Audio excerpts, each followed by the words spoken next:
শুরু থেকে শেষ আজকে চিংড়ি মাছ দিয়েই হলো। তো তোমরা সবাই বলো কেমন আছো? আশা করব তোমরা সবাই ভালো আছো, আর আমিও বেশ ভালো আছি। ইউটিউবে আমার একটা ছোট্ট চ্যানেল আছে যেখানে চিনি, কুট্টুস আর আমার লাইফস্টাইল আমি শেয়ার করে থাকি। আজকের মিনি ব্লগটা আমি দুপুর থেকে শুরু করলাম, এখন করছি লাঞ্চ। আর আজকের লাঞ্চের মেনুতে ছিল কুমড়ো আলু সেদ্ধ দিয়ে পেঁয়াজ শুকনো লঙ্কা মাখা, আর তার সাথে ছিল হলো লাউ চিংড়ি। খাওয়া দাওয়া শেষ করে একটু রূপচর্চা করছি, কারণ অনেক দিন নিজের যত্ন নেওয়া হয় না। তারপর একটু রেস্ট করে একেবারে চলে এলাম সন্ধ্যের সময় রান্নাঘরে। নিজের জন্য একটু তৈরি করে নিচ্ছি চা। চায়ের নেশাটা আমি কোনোভাবেই ছাড়তে পারি না। আর এখন তো একটু একটু ঠান্ডা পড়ছে, আর ঠান্ডার সময় একটু চা খেতে ইচ্ছে হয়ই বলতে পারো। তো বেশি চায়ের নেশা আমি করি না, সকালটা আর সন্ধ্যেটা একটু চা হলে আমার বেশ ভালোই লাগে, এই আর কি। তো রান্নার আগে একটু নিজের জন্য ভালো করে চা করে নিলাম। চাটা খেয়ে এবার যাব হচ্ছে রান্নায়। আজকে করব হলো গলদা চিংড়ির মালাইকারি। তো রিন্টু আবার ভীষণ গলদা চিংড়ি খেতে ভালোবাসে।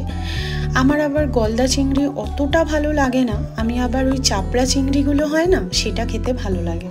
কেন গলদা চিংড়ির এই মাথাগুলো এত বড় বড় হয়, আর গায়ে যেন মাংস কম থাকে, এই জন্যই আমার খেতে ইচ্ছে করে না। তো এই ছোট্ট মিনি ব্লগে সবটা তো শেয়ার করা যায় না, তাই রেসিপিটা তোমাদের সাথে সেইভাবে আর কি শেয়ার করতে পারলাম না। তো তোমরা আশা করি সবাই জানো যে চিংড়ি মাছের মালাইকারি কিভাবে করে, তো সেইভাবেই আমিও করে নিলাম। আর আজকে চিংড়ি মাছের মালাইকারিটা খেতে কিন্তু অসাধারণ হয়েছিল। তো এই দেখো আমার প্রায় চিংড়ি মাছটা তৈরি হয়ে গেছে, আর এখন আমি ভাতটা চাপিয়ে নিচ্ছি। শীতকাল পড়লে দেখবে একটু গরম গরম জিনিস খেতেই বেশ ভালো লাগে, তাই সমস্ত কিছু গরম গরমই করে নিচ্ছি। এই দেখো চিংড়ি মাছটা রেডি হয়ে গেছে, কেমন হয়েছে একটু কমেন্ট করে জানিও তো।